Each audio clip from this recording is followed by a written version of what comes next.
Annie, peu importe. Ça aurait été Hicham ou Sitika, moi ça aurait pareil, j'aurais mis un taquet. Je l'ai fait parce que j'ai eu peur, il m'a surpris. Enfin, faut arrêter quoi. Il y a des violences conjugales, ça existe, mais cibler les bonnes. C'est vrai que d'habiter à Dubaï, c'est super bien parce que du coup, je me sens en paix, en tranquillité, j'ai pas peur, c'est hyper safe et tout. Mais d'un autre côté, parfois, il y a un manque quand même de rencontrer mes fans, de les voir. Je vois, des fois, ma sœur, elle me raconte des anecdotes au supermarché, dans la rue, quand elle fait du shopping, en cours, peu importe. Et elle rencontre plein de gens qui sont fans d'elle. Et des fois, c'est vrai que j'aimerais moi aussi pouvoir avoir plus l'occasion de rencontrer mes fans.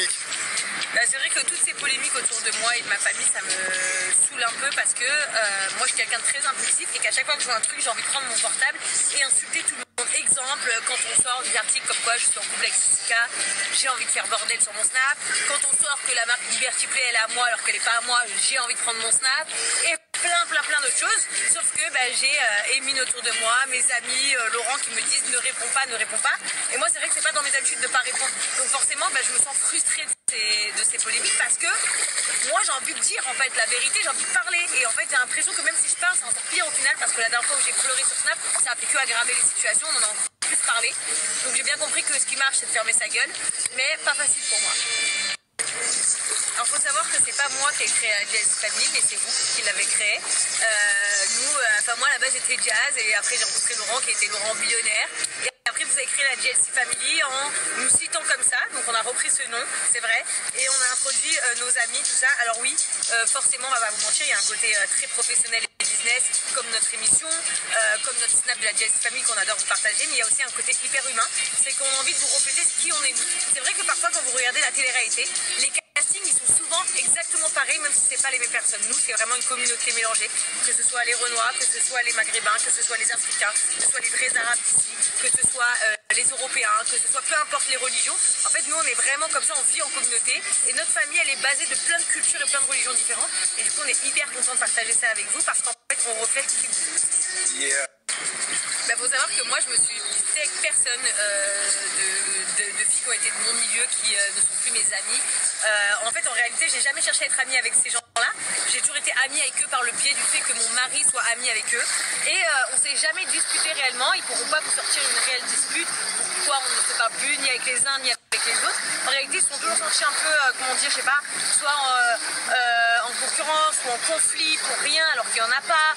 Ou des trucs bizarres en fait de ce milieu de télé-réalité. C'est bien pour ça que je ne ferai plus jamais de télé-réalité mis à part la JLC Family parce que c'est ma famille. Parce que j'ai l'impression qu'à chaque fois tout est problématique, tout est polémique, tout est ça, alors qu'en vrai de vrai, aujourd'hui je n'ai la haine pour aucune de ces personnes-là et je ne me suis disputée personnellement moi Jazz avec aucune de ces personnes-là et je n'ai pas cherché non plus à être amie avec eux, donc c'est sans regret et puis chacun sa vie. C'est vrai qu'on reçoit des menaces en permanence sur notre téléphone, sur notre numéro perso, en direct, pas en direct. J'aurais à dire que c'est triste, en fait, c'est une triste réalité parce que moi ça m'affecte parce que je suis maman et que j'ai des enfants et que je m'inquiète pour mes enfants, etc. Après le reste de ma famille, je peux vous dire, ils s'en foutent royalement. Du premier au dernier, ça leur sort du cul. Moi ça m'affecte un peu, c'est vrai. Je trouve ça juste triste en fait en 2020 qu'on en arrive là à menacer les gens parce qu'ils ont un peu de notoriété. En fait j'ai l'impression que depuis que je suis connue, tout est de ma faute. Je sais pas, si la tour Eiffel s'écroule, c'est à cause de Jazz. Si quand tu mets ton rouge à lèvres il s'applique jusqu'aux oreilles, c'est à cause de Jazz. Si tu as acheté une commande qui n'est pas arrivée à ton domicile à cause de la poste ou à cause de la marque, je ne sais pas, c'est à cause de Jazz. Alors que sachez, je vous rappelle quand même, je suis influenceuse chez Event et mes pubs je les fais par le biais de mon agence Event.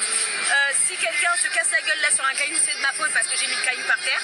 Et en fait tout le monde veut t'amender de tous les côtés parce que tu es connu. Je trouve que c'est triste et c'est injuste en fait et qu'il y a tellement de gens horribles dans le monde que peut-être ça serait mieux de s'attaquer aux gens horribles qu'aux gens qui nous ont rachetés.